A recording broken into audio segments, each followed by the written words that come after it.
Muy buenas noches, que el Señor me los bendiga a todos. Esperando que este día se encuentren disfrutando de la bendición de Dios y que este inicio de semana haya sido muy bendecido. Queremos esta noche terminar el tema de la voluntad de Dios es perfecta, dentro del tema general que teníamos de la perfección de Dios.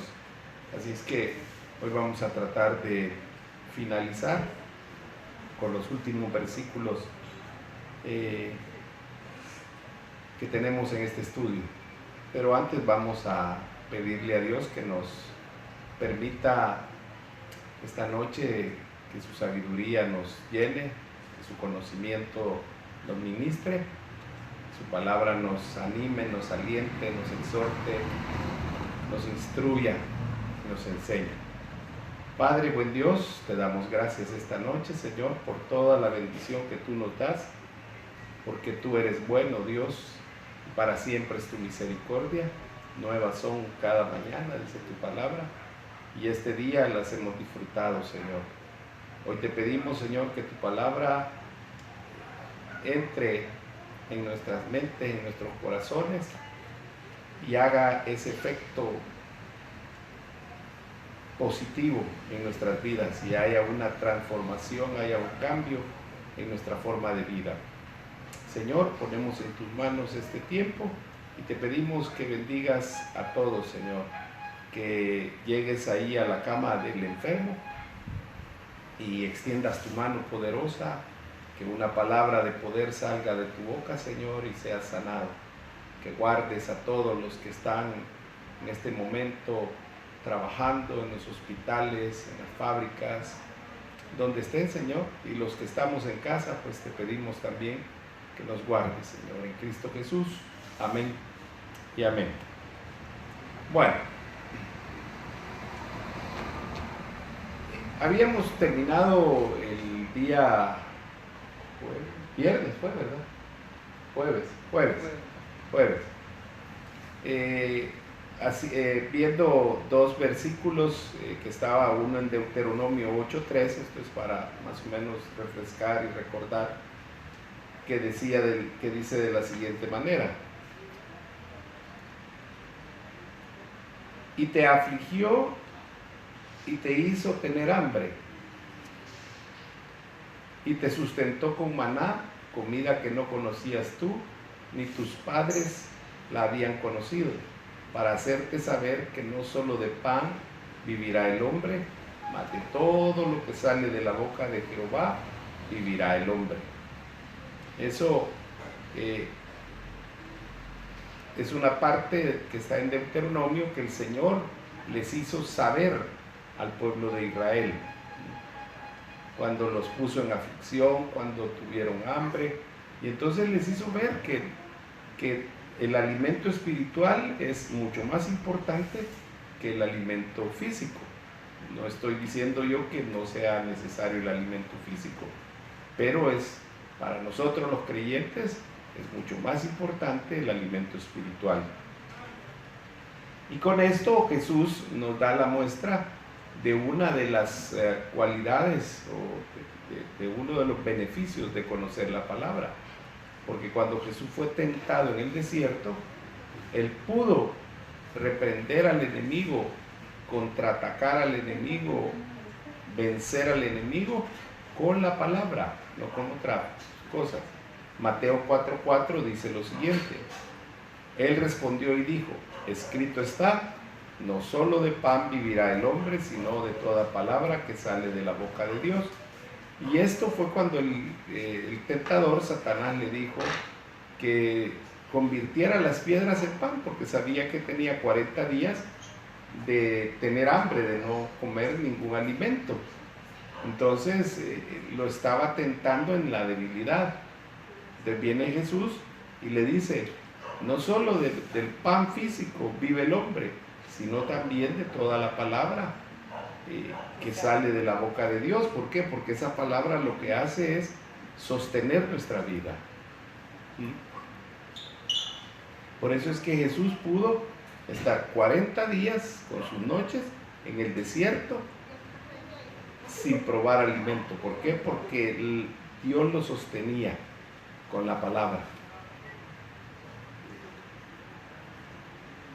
Entonces, todo lo que procede de Dios, de la boca de Dios, es una palabra inspirada. Entonces, la Biblia es una palabra inspirada. ¿Por qué? Porque ha salido de la boca de Dios, y lo que hizo Dios fue ponerla en la mente de hombres como Juan, como Lucas, como Marcos, como Mateo, como Pablo, como Pedro, Santiago.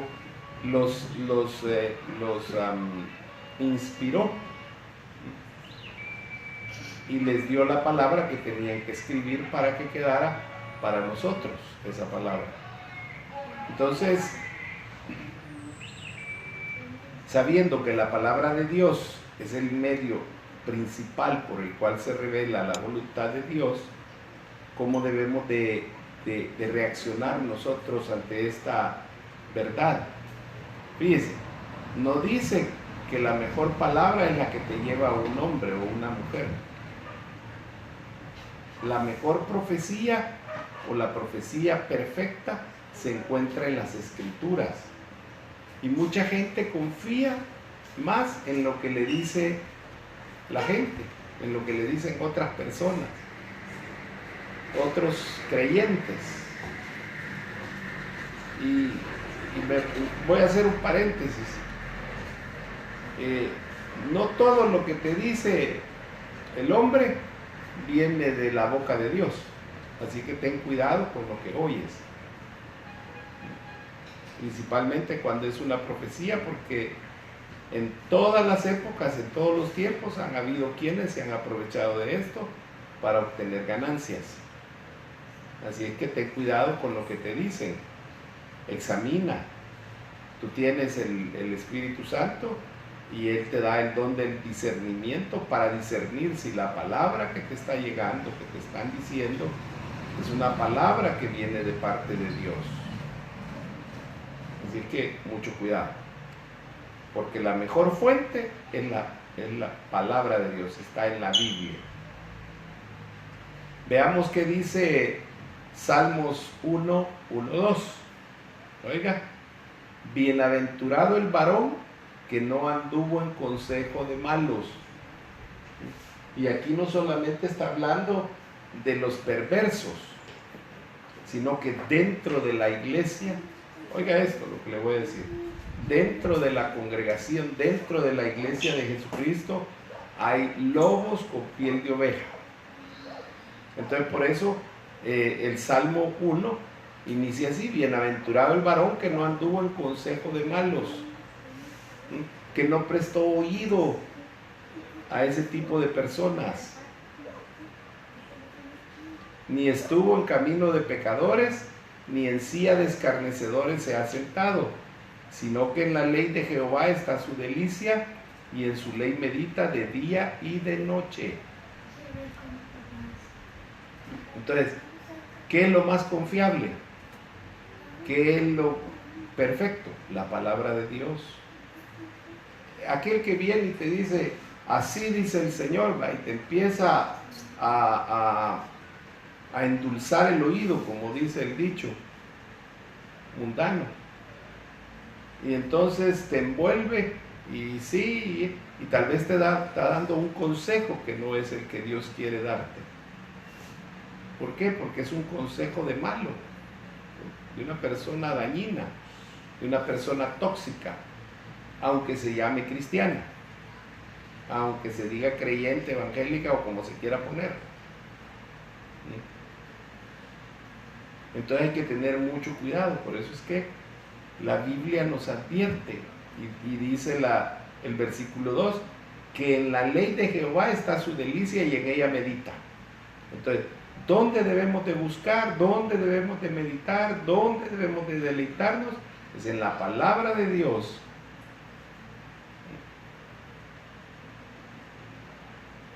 ¿Cómo se llamaba el profeta que se vendió? Balaam. Creo que Balaam era. Balaán lo había contratado para que maldijera al pueblo. Y Dios no iba a maldecir su pueblo. Entonces, a lo que lo quiero llevar es que los hombres fallan. Los hombres muchas veces se equivocan de camino y se van tras ganancias deshonestas. Hay quienes viven, no estoy hablando de los pastores donde la palabra dice que el buey que tría no hay que ponerle bozal y el obrero es digno de su salario. Okay, hay quienes están a tiempo completo y tienen que dar de comer a sus familiares, a sus hijos, a su esposa, vestirlos, darles casa, y es su fuente, y está bien. Pero hay quienes se aprovechan de este evangelio y hacen de esto su modus vivendus de una manera equivocada, errónea, mala. Entonces hay que tener mucho cuidado. Veamos otro versículo. Salmos 119, 47, 48. Dice la palabra del Señor. Bueno, entonces, ¿qué actitud tenemos que tener nosotros? Una actitud de obediencia absoluta a Dios. Y debemos de meditar siempre en la palabra del Señor. Ahí debemos de buscar el consejo. ¿Por qué? Porque es lo correcto.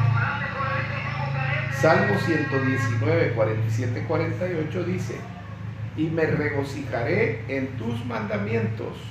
Oiga, ¿en dónde debe estar nuestra alegría, nuestro regocijo? En los mandamientos de Dios. ¿Por qué? Porque los mandamientos lo que hacen es dar dirección a la vida.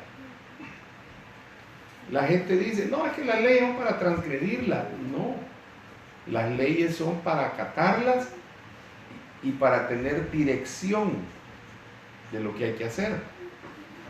El ejemplo clásico, el semáforo para los automovilistas. El color rojo es para detenerse, el color amarillo es para tener precaución. Y lo que hace el amarillo es que si uno ya va en la boca calle, entonces continúa. Si todavía uno va unos metros antes de llegar a la boca calle y puede frenar, frena, porque es precaución. Y el verde es para seguir. Entonces la gente irrespeta eso. El amarillo acelera más para alcanzar a pasar en amarillo, y ahí es donde se producen los accidentes y todas esas cosas. Ya no se diga en rojo. Entonces dice la palabra que hay que regocijarnos en sus mandamientos. Sigue diciendo, los cuales he amado. Entonces la palabra hay que amarla, hay que tener amor por la palabra de Dios. Si usted ama a Dios, si usted dice que ama a Dios y no ama su palabra, no es cierto que ama a Dios. Así como si dice que ama a Dios y no ama al prójimo, tampoco es cierto. Porque ¿cómo puede amar a un ser que no mira si no ama al que puede ver? Pues igual es con la palabra. Y dice el versículo 48, alzaré asimismo mis manos a tus mandamientos que amé y meditaré en tus estatutos. Oiga, los salmos nos exhortan a meditar en la palabra, nos animan a meditar en la palabra, nos alientan a meditar en la palabra. ¿Por qué? Porque es necesario que nosotros vayamos a la palabra, la leamos y hagamos vida esa palabra. Si la palabra dice que yo debo de regocijarme en los mandamientos de Dios, ¿qué tengo que hacer? Eso, sentirme feliz, porque hay un Dios que me ama y que me ha dado su palabra para que mi vida se conduzca de la mejor manera.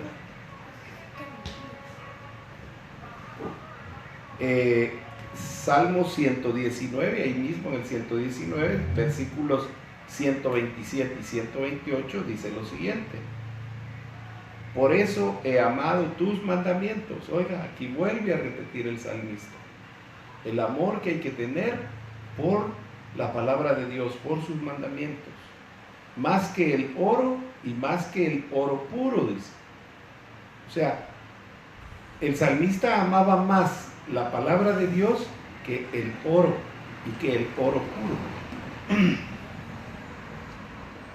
Y entonces dice el versículo 128, por eso estimé rectos todos tus mandamientos sobre todas las cosas, y aborrecí todo camino de mentira.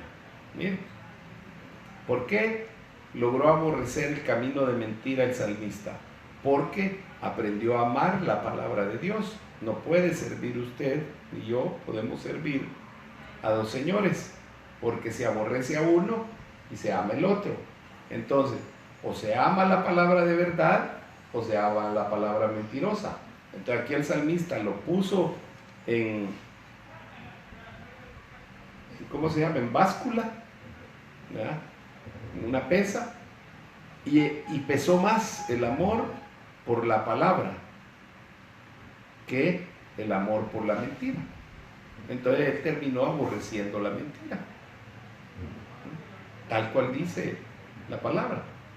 Entonces, con amor y con estima hay que tener la palabra de Dios y hay que aborrecer todo camino de mentira. Esdras 7:10. Ya vamos terminando este y otro versículo más. Esdras 7:10 dice lo siguiente: porque Esdras había preparado su corazón para inquirir la ley de Jehová y para cumplirla. Oiga, ¿qué tenemos que hacer? Preparar el corazón. Eso es, mire, tal vez para que poderle dar a explicar. Eso es como cuando vamos a la reunión en el local donde se reúne la iglesia, la congregación. Hay quienes llegan como que son planchas. Llegan frías. Las planchas así comienzan. Entonces, ¿qué hace la persona que va a planchar? La conecta al tomacorriente, ¿va? Y espera, hoy ya son más rápidas, pues, pero antes eran mucho más lentas. Y había que esperar un rato para que agarrara calor, ¿va? Para entonces poder planchar. Pues así hay creyentes, ¿sí? Que parecen planchas. Piensan que hay que irse a conectar allá para agarrar calorcito, ¿va? Y por eso es que nunca disfrutan, nunca está bien el servicio. Los coros que se cantaron no eran los que a él le llegaban, que aquí, que allá, ni la palabra era la que... ¿Por qué? Porque simple y sencillamente no había preparado su corazón. Entonces, la palabra es cierto, uno agarra la Biblia y empieza a leer, pero hay que tener preparado el corazón para recibir la palabra, porque la palabra te va a enseñar, te va a exhortar, te va a redarguir y te va a instruir. Entonces, muy probable que depende de cómo ande la vida de uno, así va a ser, o va a ser bien dura la palabra, que lo va a confrontar, y entonces usted, no, esa no es para mí, va a terminar diciendo. ¿Por qué? Porque su corazón, su mente no están preparados para recibir la palabra.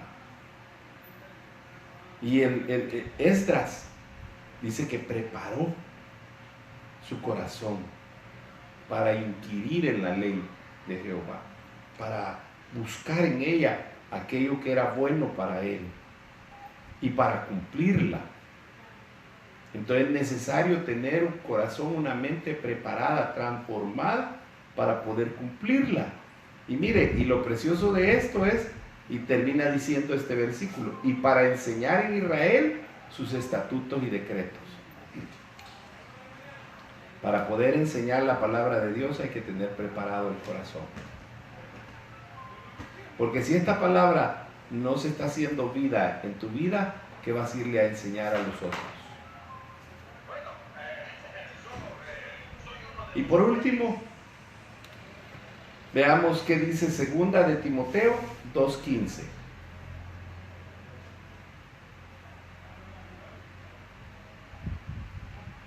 Segunda de Timoteo 2:15 es un versículo que tiene que ver con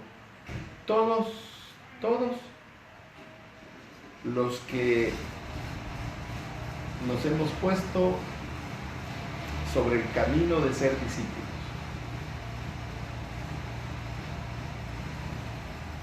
Porque el que es solo seguidor no le interesa esto.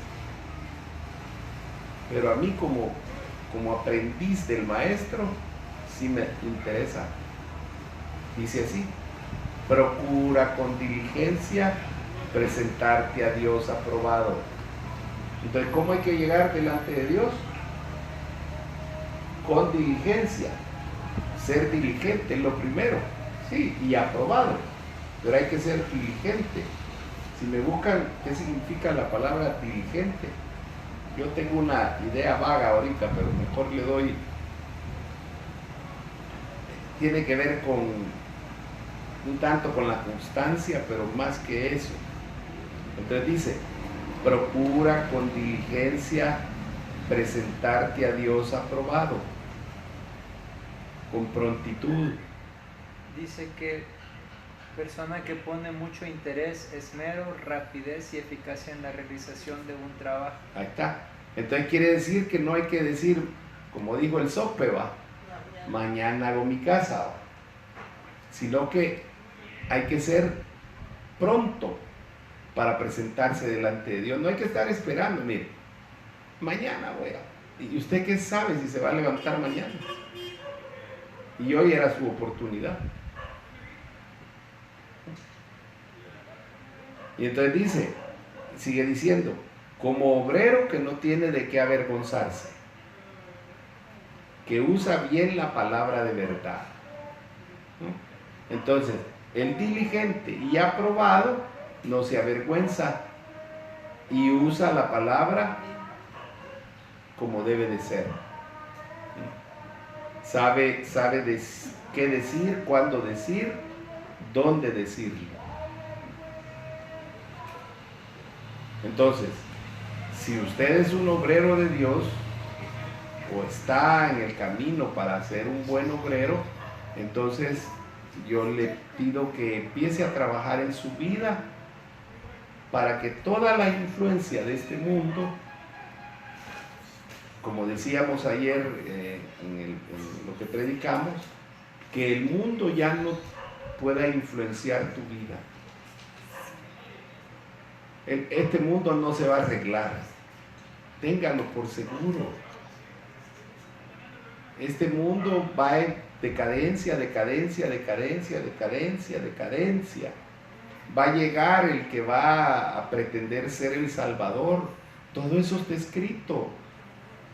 Y con que usted esté dejándose influenciar por el mundo, no va a cambiar. Usted está perdiendo muchas cosas por estar permitiendo que el mundo esté influenciando su vida. Que su influencia sea la palabra de Dios. Se lo voy a poner así, que su influencer, así es, sea Jesucristo, sea el Espíritu Santo, sea la palabra de Él, de Dios. Dejemos ya de andar siguiendo hombres, y mucho menos aquellos que no tienen nada que ver con la palabra de Dios.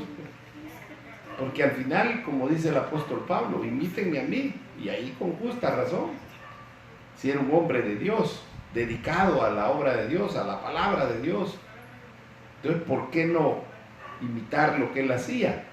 Y él decía, así como yo imito a Cristo. Entonces lo que estaba diciendo era, imítenme a mí en las cosas que yo imito a Cristo, no me imiten en las cosas malas que yo tengo.